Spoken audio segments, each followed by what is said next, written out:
আসসালামু আলাইকুম। ওয়ালাইকুম আসসালাম। ভাইরা, আপনারা যে এখানে বসে সময় নষ্ট করতেছেন, আপনারা তো নামাজে যাইলেও পারেন। আর 15 মিনিট পরে নামাজ, চলেন আমরা নামাজে যাই। আচ্ছা হুজুর, আপনি যান, সময় এলে আমরা ঠিক হইয়া মনে দেন। না আড্ডা মারতাছি আমরা।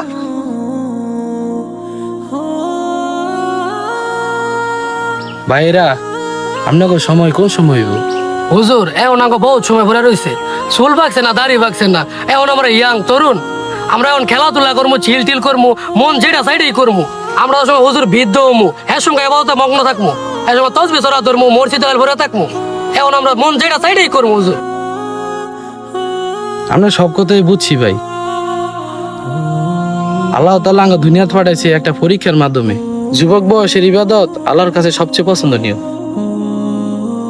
এই যে আমাদের যে বয়সটা, এই বয়সটা আল্লাহ তাআলা সবচেয়ে পছন্দনীয় বয়স। যুবক বয়সে আল্লাহ তাআলার ইবাদত সবচেয়ে বেশি পছন্দ করে। ভাই, মৃত্যুর তো কোনো বয়স নাই। কি কোন হুজুর, মৃত্যুর কোনো বয়স নাই? পূর্ব পাড়ার কাশেম কাকা 110 বছর বাঁচছে, আর আঙ্গ বয়স তো মাত্র 25।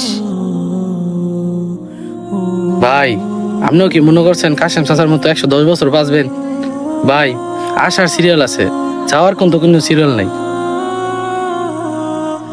জানছে হুজুর, অনেক জ্ঞান দিয়েছেন, আর বলাতেছে না, জানাম না, আপনার কামও জান। আচ্ছা ভাই, আমি আসি। আসসালামু আলাইকুম। হুজুরে মাথা গরম করে দিয়েছে, মাথা অনেক ক্যান ক্যান করতেছে। দোয়ানো কোন যাবি দিল তাড়াতাড়ি যা। হ্যাঁ ঠিকই কইছস, আমি এখন যাইতেছি।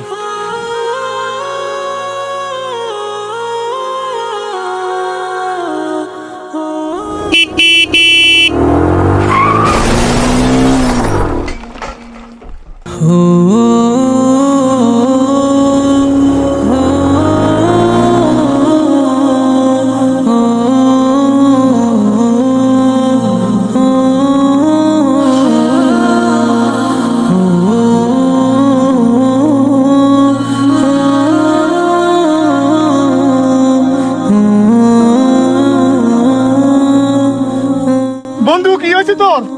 বন্ধু কি হয়েছে? কি হয়েছে তোর? আল্লাহ রে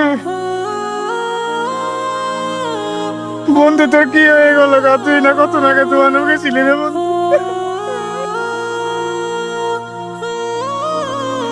আল্লাহ, হুজুর যে কইছিল যাতে মরার কোনো বয়স নাই। আল্লাহ।